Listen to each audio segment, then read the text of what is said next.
So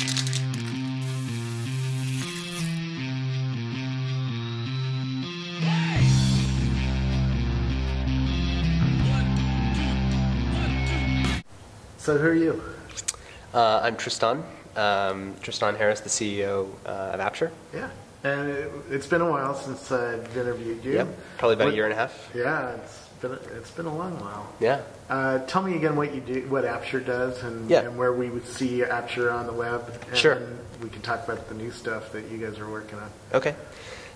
So Apture is a service for publishers that's meant to take the experience of their content and enable people to access additional information without leaving the page. Okay. So, Apture is used by publishers big and small. We have small blogs, and we have publishers all the way up to like the New York Times who uses Apture, the Financial Times, The Nation, things like that. And they use it so that they can provide additional multimedia that a user can click on and access without leaving the room, leaving the page, opening a tab, going somewhere else. So they have a more interactive experience. And it keeps people on the site a lot longer is one of the major benefits for the site owner. I'd love to show you the new version too. Yeah, let's see it. Cool. So we're on the Read Write Web? We're on Read blogs? Yeah, we're Read Write Web, so they use Apture. And so show me where the old... yeah, they're using the old one too, so I'll show you. Okay, cool. So Read Write Web is using the first version of Apture. So if I zoom in here, you notice there's a little link. It has a little icon, a little reference book icon. It says Paul Levinson. And if I click on it, what will happen is it'll open up a little window and show me information about Paul Levinson. Yeah. So I can scroll around through here. This is actually not a preview. I can scroll through it, and when I want to learn about his education, I can click on that, and it'll just keep going. And I can dive anywhere in the table of contents and learn about his novels. I can click on one of them or whatever, and click, and I'm right back on the page. So it's just a really easy way to dig deeper. And it works with videos, so if you look here, there's a little video icon, fun boxing match about the mass broadcasting of beheadings. Now, how did those links get in there?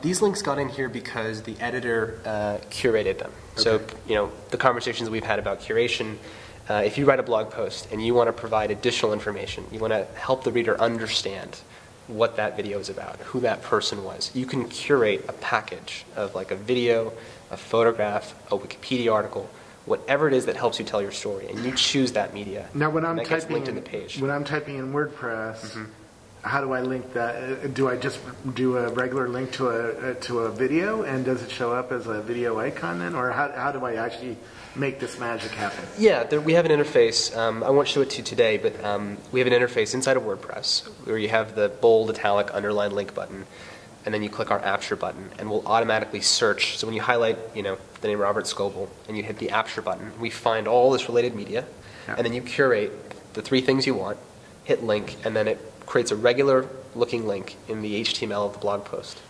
And then when the page gets loaded, our JavaScript enhances that link and adds the icon. Got it. So this is the first product. Okay. The thing we noticed after the first product was that we wanted to let people wanted to know even more about things. We thought, why limit it to what the publisher can curate? Yeah. What if, as a reader, you could highlight anything on the page and get more information about it? And so what we did is we said, let me see if I can find something here. Marshall McLuhan, Gutenberg Galaxy. Okay. What we did is we said, what if you could look up anything on the page? So say I'm going to go in here to Paul Levinson. Can you see that? Yep. And I'm going to highlight Paul Levinson, and this little search icon appears. Okay. And you don't even need to highlight the whole word. Don't even need to highlight the whole word. Okay. And when I mouse over a search, browse the selection to the nearest word boundary, and I click it, it automatically gives me related information about Paul Levinson. So here you can see a Wikipedia article. For some reason, City Hall is relevant. You can see his Twitter profile. I'm going to click on his Twitter profile. So I can load information from his Twitter profile right here about Paul Levinson, and I've got all of his tweets, and I can read anything I want without leaving the page, including this video, which is a Blip TV video, and notice we'll enhance that so you can actually watch it right here without leaving the page. Oh, that's nice. So, but what's really neat is you can take this kind of highlight to learn more functionality, and you can use it in almost a Russian doll style. So suppose you're going through this article, and you want to know more about, say, Martin Scorsese. So let me zoom in here. Or how about Broadway Empire? Broadway Empire, okay. It's Boardwalk Empire. Boardwalk Empire, yeah, sorry. So let's highlight that and hit search, and it'll give me related information. Here's Broadway Empire, and here's the promo video from YouTube. Now let me show you quickly. This is we have the Wikipedia article, we have the YouTube video, we have other results from Read White Web, so the site owner can show you and sort of drive related page views to other articles. And then we have results from search engines. But if I click on this video, it's going to actually show me the promo so I can understand what the Boardwalk Empire is about without leaving the page. Isn't that cool? That's really cool. You can also maximize this and take it full screen. Yeah. And so this is coming from Twitter right when I want to know, I was learning more about Paul Levinson, and then I wanted to know more about Boardwalk Empire, and I can Russian dolls just search within a search within a search, and I don't have to leave the page. That's really neat. Now, did Read Write Web have to do anything to do this? They didn't have to do anything. So if you think about it, if you're a site owner, right, and you want to enable people to really understand what you're talking about, and you want to show all the related articles that you have every single time they want to know more, you put one line of code in your site. It's like this Apture JavaScript code. And after that, you don't have to do anything. Essentially, whenever someone highlights, this little search icon appears, and they can click, and they can get more information without leaving the page. Got it. And then we'll also hand back analytics to the publisher that show you what, on per article basis, people wanted to know more about. Okay. So we had a publisher, for example, I think it was like Cult of Mac or Bone Mac publisher, and he was writing all these articles, and he put Apture on the site, and he looked at his analytics report, which we send every week. And what he noticed was the top search term was liquid metal. And that's because Apple bought a liquid metal company, and and everyone wanted to know, what does this liquid metal company do, and what is liquid metal? So everyone was writing, so they wanted to know more about it. That actually guided the articles he ended up later writing to match what his readers wanted, because he knew they wanted to know about liquid metal, and so he started writing more articles to supply the demand for that topic. Okay. And so anyway, what's neat about this is it's totally multimedia driven. You can learn more about... What about on blogs that are lame? Like mine, I don't have Apture. Right. Well, you will soon, but... I will soon, maybe. But let's say I stay lame. How can I use this technology on a blog that hasn't used it yet or embedded it yet? So it's a great question. We have, just 2 weeks ago, launched a browser plugin. It's a browser extension for Chrome. It's called Apture Highlights. And when you have it installed, you can actually go to any website you want, and you can highlight anything to learn more. And so let me just show you one other example. I mean, it would be the same as on Read Write Web here, but you could go in here, and it says the 1962 Declaration in the Gutenberg Galaxy, which is a book, I think, by Paul Levinson or Marshall McLuhan. So you highlight the Gutenberg Galaxy, you hit search, and we'll show you. How much of it do you have to highlight, by the way? Because I notice you're not highlighting the whole thing, but does it just have to, the highlight just have to hit all 3 words? Just hit all the words that you want, Okay. And then you get all this related information. You can see the Wikipedia article. Here's the book. Here's the Amazon, so you can go buy it. By the way, when someone buys the book, you as the publisher can actually make money from that purchase. Because we let you put the Amazon affiliate code into the Apture code.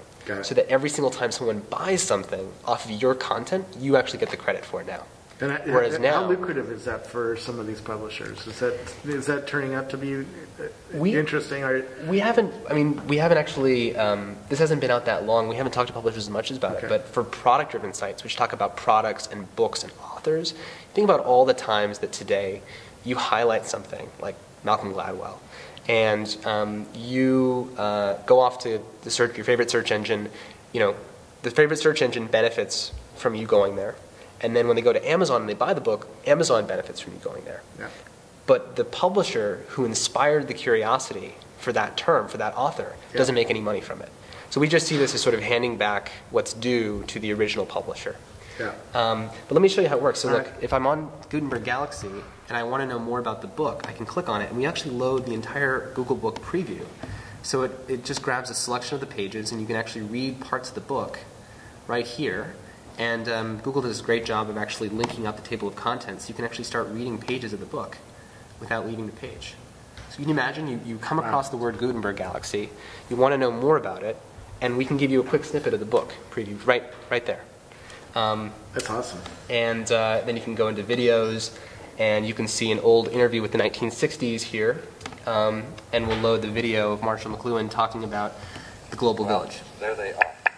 Our new electronic media, page of the book. Our notions of right and wrong, our regard for one another, for education. Yeah. So we think this is just totally going to change the way that people browse the web. I mean, there's been a lot of talk recently with the evolution of browsers, right, and the evolution of search. IE9 is coming out. Chrome 6 just came out. There's this big browser competition. Browsers are all getting faster. They're all trying to make JavaScript faster. Everything we do works in HTML5, and it's all done in JavaScript. Yeah. So browsers are evolving to provide more of a seamless interaction with content and pages. If I read Write Web on my iPad, all this stuff works? Well, the thing about reading content on the iPad and the iPhone is that they don't let any application know when there's a selection event the same way. So it doesn't yet work on the iPad and the iPhone. Okay. We have some other cool stuff we're thinking about in mobile in the future. But for right now, this is a great way for any web publisher to increase the amount of time people spend on their site. Because one thing we notice is that when people use this, people will spend, it's not like a pop-up where they see it and they want to close it, right? It's all user-initiated. It's stuff that they want to open. So we actually track the metrics, and people spend more than 60 seconds in every window. And they spend, over time, 2 to 3 times as long on the page than they do without Apture, which is amazing, right? Absolutely. Like if you want your readers to stay on the site, this is a great way to do that. So, you know, for publishers who are you know, getting traffic from Twitter, getting traffic from Facebook, getting traffic from search, and they're battling with the back button, you know, how can you keep people on the site longer? This is a great way of providing the information. Are you offering an API so Twitter clients like TweetDeck or Seismic or Yeah. whatever can build Apture into Twitter? Because I'm seeing a lot of terms that I'm grabbing. You go to Google. What the hell is, especially with you know, trending terms Right. or stuff? What the hell is this new show everybody's talking about? You know, Right. and I would have done that kind of thing. Well, you know? well, look, I mean, so with here's the browser plugin, right? So with the browser plugin, it works in Chrome, Sorry, Firefox. start that over again. So Oh, sorry. Yeah. So if you have the browser plugin installed, which you can get by going to apture.com/extension, Yep. and you click download Chrome extension. Yep. And I already have it installed. You're on Safari and Firefox. Safari, Firefox, and Chrome. Okay. We're actually the #1 featured plugin in the Chrome extensions gallery. Got it. And when you're on this page, and you're on Twitter, right? So Yeah. Twitter doesn't have Apture.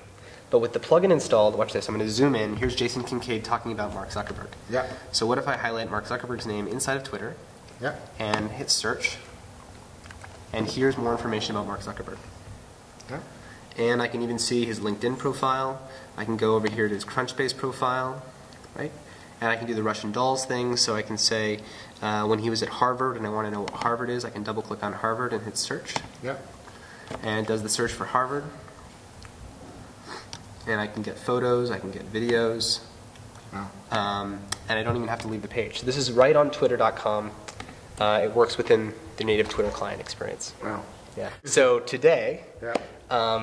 we're announcing something really special with Scribd.com. Okay.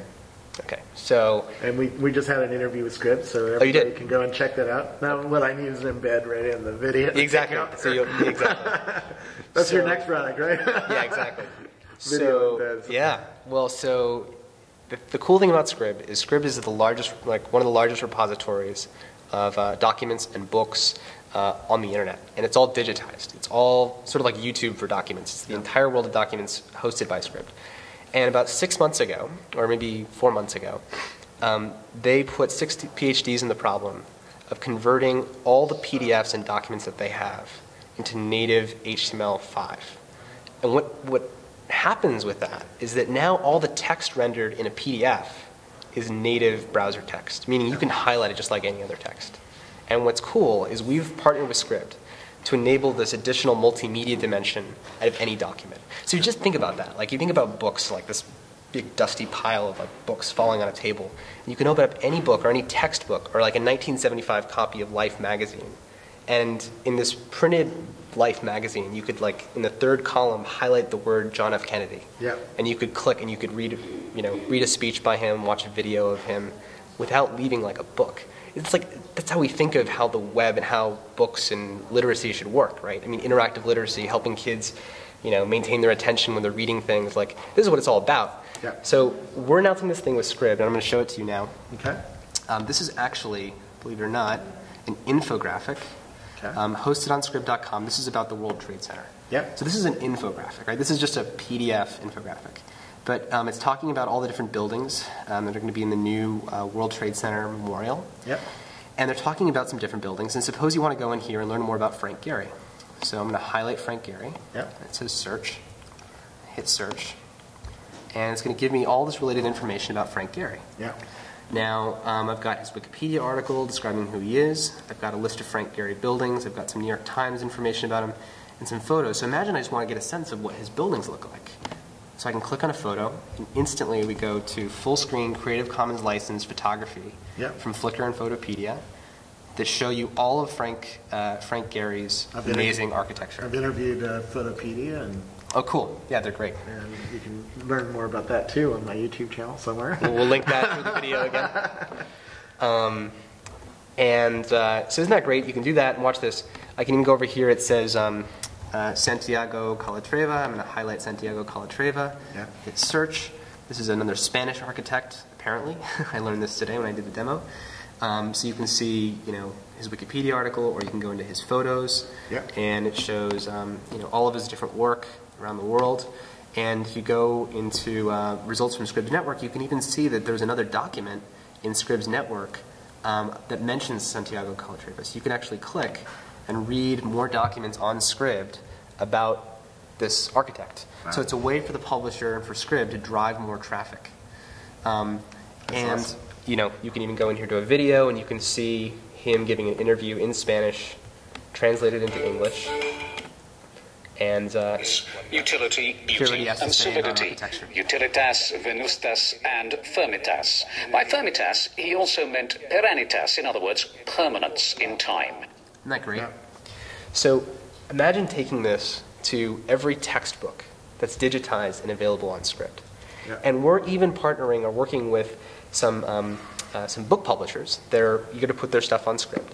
And we've actually got one author whose name is Kemble Scott, who actually has his book on Scribd and is excited about bringing Apture to the book, because it's almost like a sort of choose-your-own adventure within a book, right? So this is a printed page of his book. And when you want to know about, say, Andrews Air Force Base down here, zoom in, you can just highlight Andrews Air Force Base and hit search, and we'll give you more information about Andrews Air Force Base. And you can even see, say, a map of Andrews Air Force Base here. And it's all right here without leaving the page. You can even resize this map, go as deep as you want. And this is coming from a book.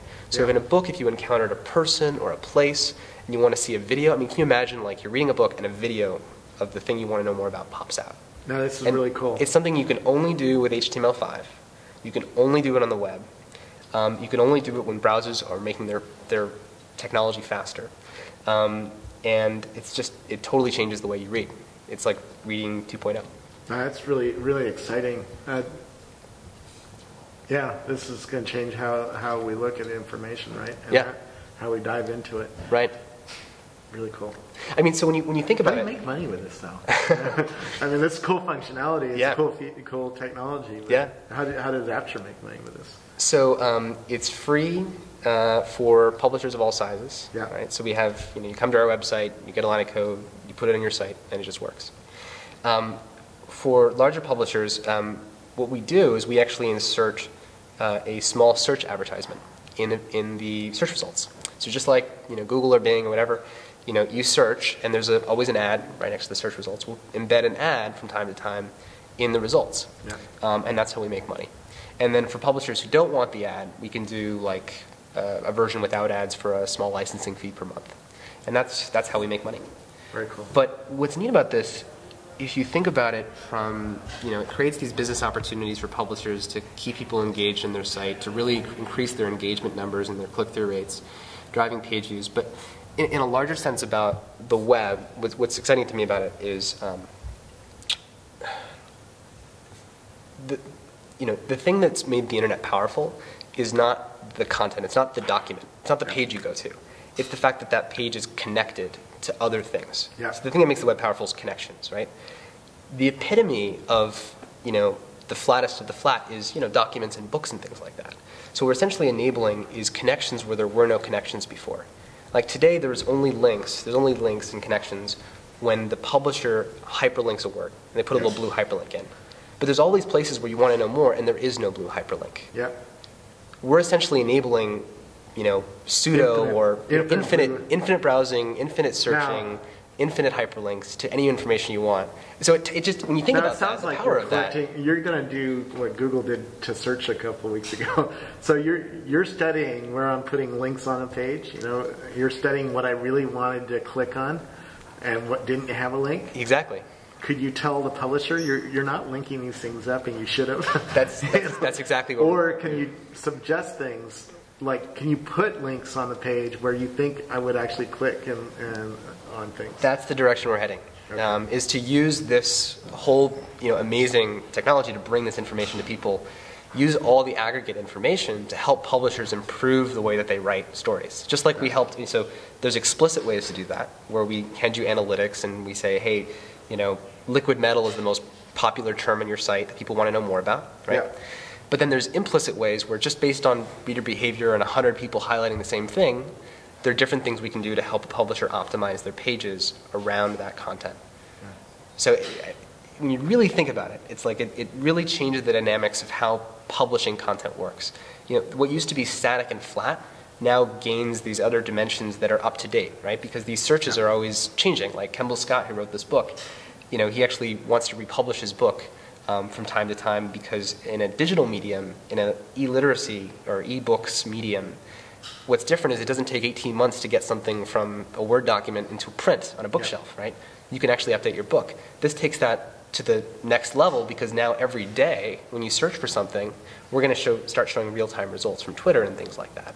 So if you search for Enders Air Force Base and today something happened there, we can show you that in the results. Yeah. So it brings flat content into this real-time and recent and sort of fresh dimension. It's just it changes everything.